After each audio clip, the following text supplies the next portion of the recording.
ഞാൻ gold glass വയ്ക്കുന്ന എൻ്റെ കണ്ണിൻ്റെ പ്രൊട്ടക്ഷൻ.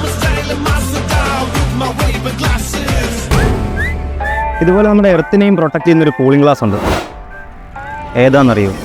യെസ്, നമ്മുടെ ഓസോൺ പാളി. നമുക്ക് ഹാംഫുൾ ആയിട്ടുള്ള UV റേഡിയേഷൻസ് നമ്മളിലേക്ക് എത്താതെ തടഞ്ഞു നിർത്തുന്നതിൽ ഓസോൺ പാളി വഹിക്കുന്ന പങ്ക് വളരെ വലുതാണ്. സ്ട്രാറ്റോസ്ഫിയറിലുള്ള ഓക്സിജൻ UV റേസുമായി റിയാക്ട് ചെയ്ത് ഓസോണായി മാറുന്നു.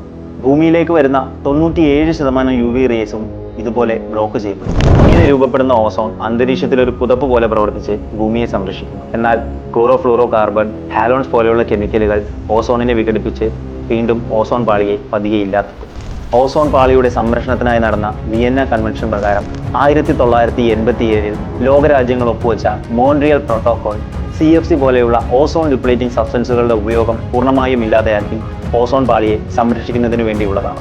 ഏകദേശം 2060 ഓസോൺ പാളിയിലെ വിള്ളൽ പൂർണ്ണമായും ഇല്ലാതെയാക്കി ഭൂമിയെ സംരക്ഷിക്കാനാകുമെന്ന പ്രതീക്ഷയിലാണ് ശാസ്ത്രലോകം.